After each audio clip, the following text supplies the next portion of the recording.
Hey there, it is Matt with 1000x Leads here, and this video will be all about scaling a digital product and how to do that to get to agency clients. When you do this, it's one of the best ways to grow your agency, but it's very, very rare that you see people do it for their agency these days. It's mostly like a info product or some kind of media business that's going to do this type of stuff, but it works for an agency. I did it. I know dozens of other people who do it successfully, and I will show you exactly what it takes. The digital product is over here in the overall marketing funnel. It can be used as a tool to drive ads to in the top of funnel, but it also can be used to qualify your leads and to push them further down to a sales call or something like that. I like the digital product funnels because they're very easy to understand for just about anyone. Part of the problem with a lot of these book a call funnels, lead magnet funnels, that kind of stuff is that it can be delayed. It's 30 days, 60 day, 90-day sales cycle. And if you don't know what you're doing, you're kind of waiting for that feedback loop, as opposed to this digital product where the feedback loop's going to be instant. They're going to buy or they're not. And if they buy, you get that cash flow right away, as opposed to having to spend it in advance, as in a typical lead gen funnel, and hopefully it comes back to you. It's very easy to understand, especially if you come from an e-commerce background or you just don't have that much experience. Breaking even in terms of your ad spend on this type of funnel is kind of like the promised land as it comes to agency ads. If you're breaking even, let's say you have $100 AOV and it's $80 cost per acquisition on the ads, you're basically getting leads for free because the ad cost is being liquidated on the front end, and this leads to a very nice no stress upselling over time. Because unlike the book a call or the lead magnet funnel where you just kind of have to force it because you need that ad spend back, this is a very, very good way to do it where it doesn't really even matter if they become clients because you've already got that ad spend back. Another key distinction between this and a book a call or a lead magnet funnel is these are paying customers. They're not free opt-ins, and as such, they're going to be a lot more valuable to you, even if they don't convert over time. It's very, very good. These are people who have signified that they have a credit card, first and foremost. They have the problem and they're willing to spend versus just someone who signed up for a form to get a free call or to get a free lead magnet. For all of my digital products, I follow 8 criteria, and these are going to be them. I'm just going to read them off here, and you can take notes or do whatever you want. Your digital product needs to make them more money or save them time. It needs to be priced under $100, as that seems to be the impulse purchase mental psychological limit. It needs to be clear on how buying it could potentially get them 100 times ROI, return on investment, or more. I always say ROAS, and that's not ROI, it's ROI. It has to be 100% automated with no fulfillment. So like a lot of the time you'll see people doing, I'll make you 3 ad creatives for $97. That's not a digital product. That is a service that costs $97. Those are 2 different things. 100% automated, no fulfillment. And that's just necessary or you're not going to be able to scale it. You also have to have 4 additional bonuses or more that solve natural next steps or problems, and these bonuses need to be worth the price of the digital product all on their own. So let's say you sold a digital product for $97. All 4 bonuses need to be worth $97 in the mind of the potential customer. Because if you have the main thing plus these 4 bonuses, and they just think, well, these are all pretty good. If even one of the 5 are going to is true, this is going to be worth it. Like that's the situation you want to get in someone's mind.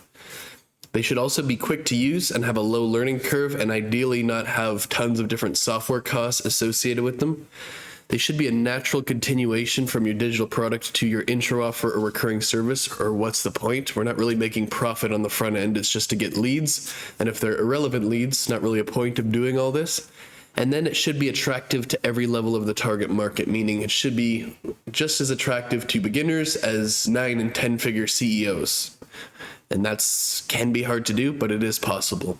These are the 8 criteria. If you're not going to satisfy these 8 criteria, just don't even try, in my opinion. I hate when people ask me, what if I get 5 or 6 of these? And it just makes me so mad, because if you're going to half-ass something, why even bother doing it at all? And just get angry. So Don't do that. I'm going to go over what I did at my previous agency to kind of push these points home or drive them home, and to show you what it might actually look like with a real product as opposed to just some criteria someone on the internet, me, listed off here. So I did 100 Webflow templates at my last agency that I sold, and these were landing page templates with the purpose of reducing their cost per acquisition of their Facebook ads for e-commerce stores.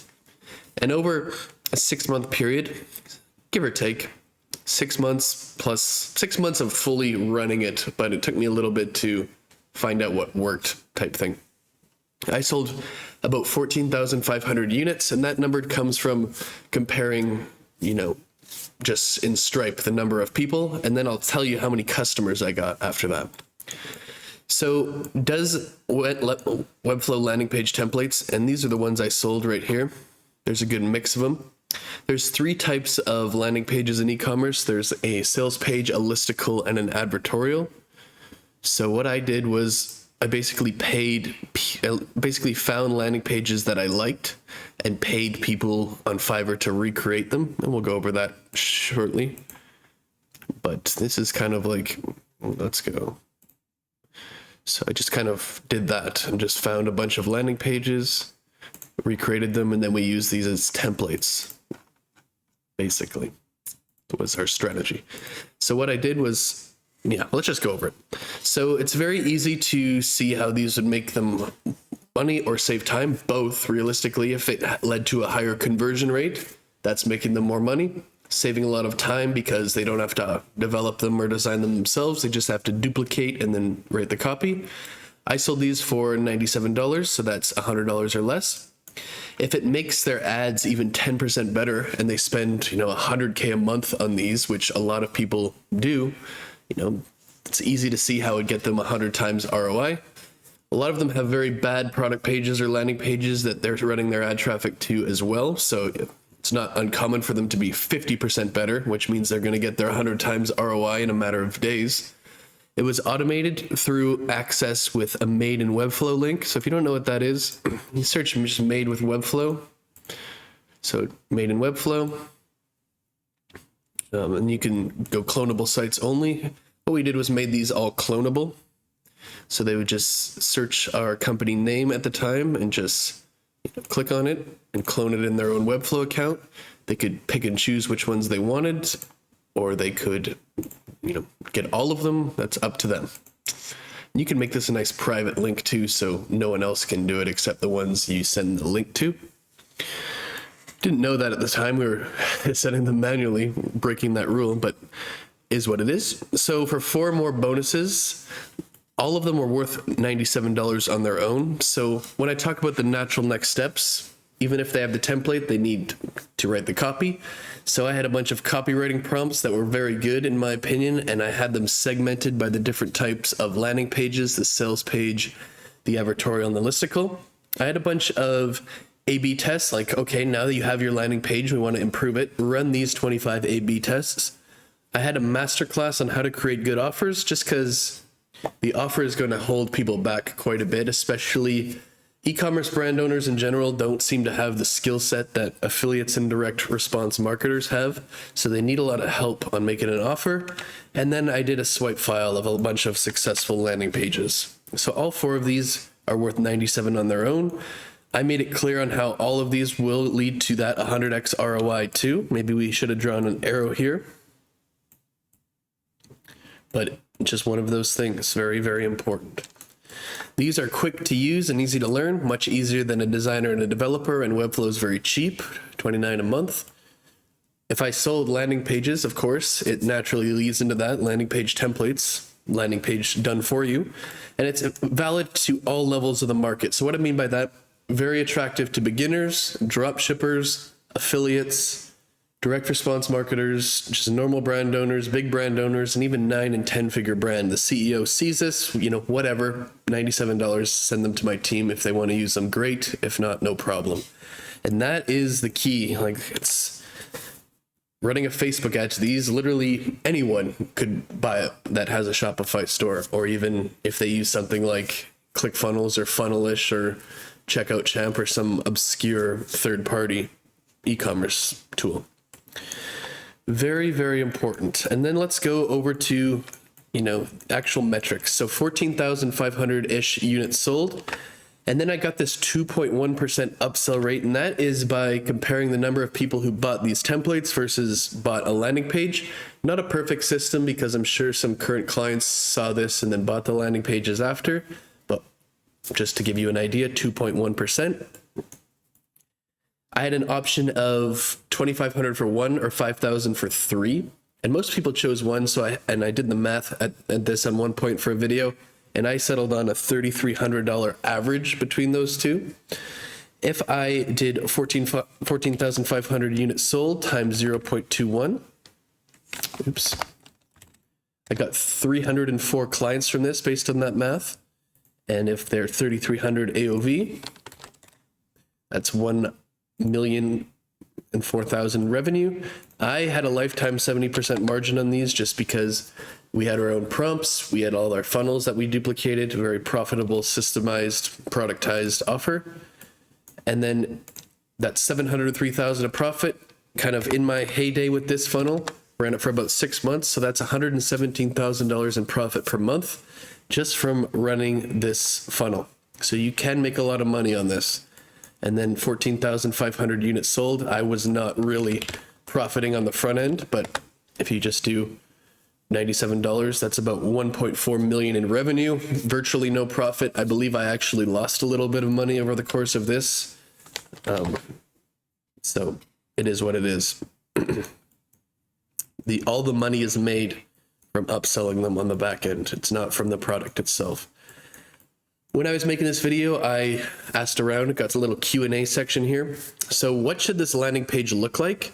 And it should not be like an e-commerce page where it's focused on design. It should be very copy focused and focused on the results. So what I did was I just, in preparation for this, found somebody's landing page that was on my Instagram feed, paid someone on Fiverr to clone it. And this is a good example of it being copy focused, I think.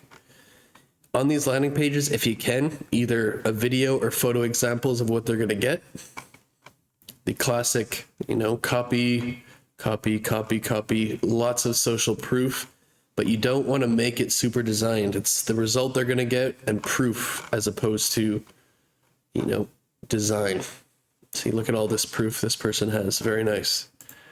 What should I price my product at was another popular question. I prefer $97 because that's kind of the highest you can go without getting that $100 threshold.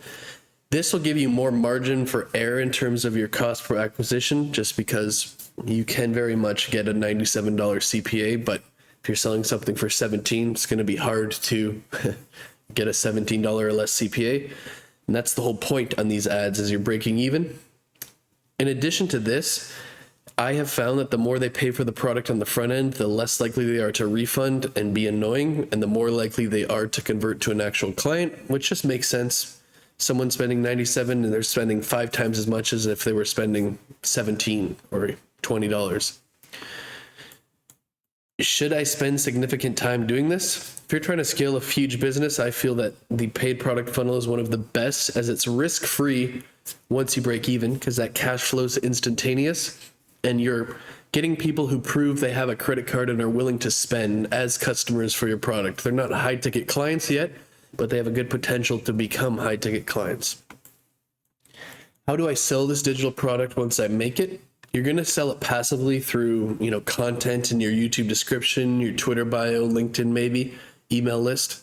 But the main thing you're going to do is have an ad funnel. So the nice thing about this is the cash flow comes back to you instantaneous from product sales. So you can scale it a lot quicker and a lot bigger than the traditional lead gen funnels. It's very, very good. The final question I have here is, what metrics would you be optimizing for? Realistically, a 3% conversion rate in ad traffic would be very good. And it's simple math. If you have a $97 average order value and a 3% conversion rate, you need to get a cost per click of $2.91 or less. Aim for less because there's going to be payment processing fees. But this is actual pure math in this case. It's more of selling a product. A lot of people are going to say well, it's all about, the only thing that matters is sales, which is true. But if we have a $10 cost per click, the math isn't mathing. and it doesn't matter what the sales are. I will admit that if you have a digital or a book a call funnel, you can get like a $30 cost per click and a 10% call book rate, and that's $300 a call, and you close 20% of those, that's $1,500 CPA.